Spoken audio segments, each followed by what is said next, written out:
Hi, my name is Joe. Welcome to my channel.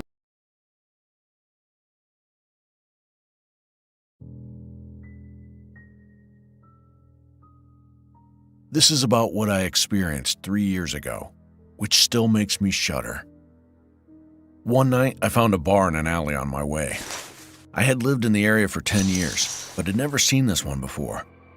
Weird music was flowing out of the bar. It actually sounded like creepy noise rather than music. I walked into the bar with curiosity.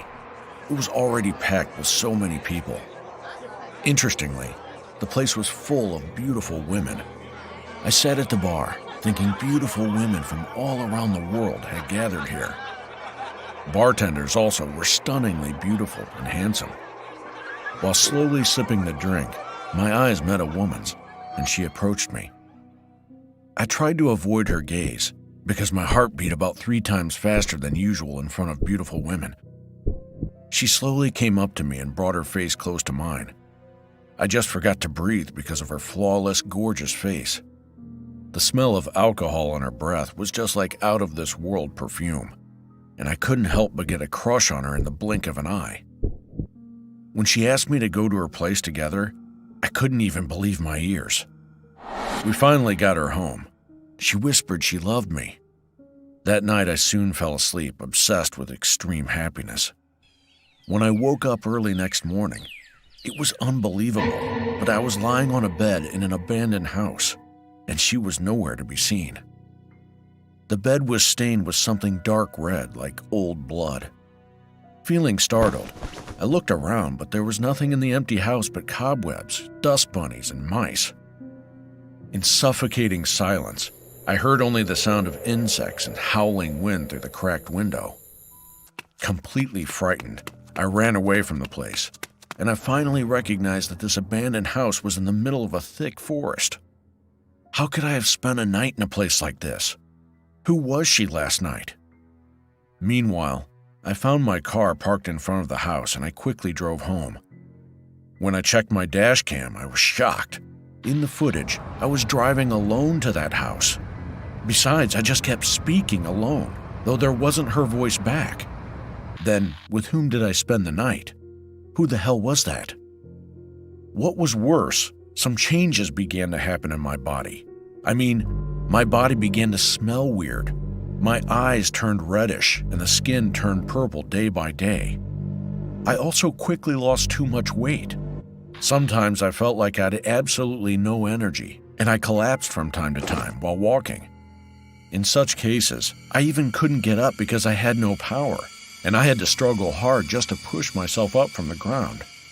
At work, I spent time sitting in a chair, only half conscious, and my boss often criticized me fiercely. "You can't be like this at work. Who did you sell your soul to?" Even when I got back home, I couldn't do anything, but just lie on my bed and recall the night I spent with her. As time went by, my incredible craving for her grew more and more, and one day I couldn't stand it anymore. I just drove to that abandoned house at 2 a.m. I was like completely out of my mind. When I arrived at the house, she was there. Besides, there were 2 more beautiful women. They got highly delighted looking at me. They whispered they loved me in my ears dozens and dozens of times, and I fell asleep, overwhelmed with great pleasure and happiness. However, next morning, I found a strange man sleeping next to me when I woke up.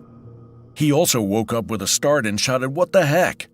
Why am I in this shitty place with a shitty jerk like you? I was with a hot chick last night." I kicked him out, swearing loudly. However, he fell on the floor powerlessly, just like I did before, and he almost crawled away. I was confused, but soon I thought to myself like this: no man can come here. Nobody. This must be mine. And I had visited her house, that abandoned house, every night since that day. The strange thing was that the women appeared only after midnight, and I had absolutely no idea where they came from and where they disappeared to. Just like sweet dreams, I almost lost all my memory next morning, and only some flashes of sweet moments remained in my head. However, I found different men lying next to me every day.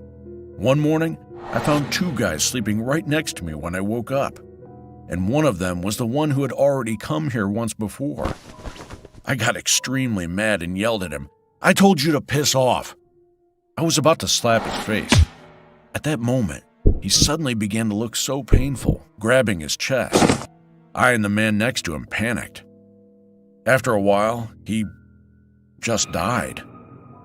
My brain suddenly became blank, and the other guy ran away screaming, "If we sleep here, we are gonna die!" After pulling myself together, I called the police and they arrived soon. Carrying the body away, they said, "I don't know what you guys were doing here, but you know how many people have died here? Healthy young men have died over and over again here. We are going to close this place, and don't even think about hanging around here anymore, understood?" I got scared, but I couldn't get away from there, because I was already deeply addicted. I locked up all the doors and openings of the house. This place must be mine. Nobody's allowed to get in. I spent every night there, and every morning, I woke up alone in this empty, dirty place, struggling with shame, fear, and regret. But I believed I had no option but to just repeat this for the rest of my life. Of course, I tried hard to push it out of my head, but I couldn't do anything but keep thinking about the women there over and over again, all day and night. Other men also sometimes came and asked me to open the door, yelling and knocking hard on the door. Then I brought a knife and threatened to kill them. They pounced on me, yelling like, "She said she loved me." I fought with them and they ran away at the end. Although I got totally covered in blood, I shed tears of joy as I succeeded in defending from other guys anyway. A couple of days passed, and nothing was left in my body but skin and bones like a skeleton. I don't know why, but I wasn't able to walk anymore. I had to just lie on a bed powerlessly from morning to night every day. Now, I wasn't able to go to work. Not surprisingly, I got struck with poverty. Besides living in the dirty place, I got all kinds of diseases because of unhygienic surroundings. Some weird liquid leaked from my eyes, nose, and mouth, and my vision became blurry and dark. Finally, I was taken to the hospital. The doctor said I was dying, and I would be in real danger if not treated immediately. Nevertheless, I was trying to get back to the abandoned house. So I was forcibly put in a mental hospital by my mother. But even in the hospital, I cried out loudly for the women every day. In a panic, I used to curse and swear at doctors and nurses. Then, I got shot with a tranquilizer and passed out. All this was repeated day after day. After several months, I slowly began to get better and better. And finally, everything around me got back on track, and I was waking up to reality. Yeah, the women there didn't love me. They were killing me. Curiously, however, I didn't remember their face, phone number, or whatever about them. Nothing left in my head. At the end of a very long treatment, I could get back to normal, and I've never been anywhere near the place until today. But I know that there are still many men going to that abandoned house, and that they will end up dead. But I can't save them, though. Once I put my foot in the house again, there will be really no turning back. So I warn you, if you meet these women by any chance, never follow them. They are not real. They are just an illusion, existing only in your mind. Thanks for watching. Subscribe to the channel to get our latest exclusive videos. Plus, hit the bell so you don't miss a single one.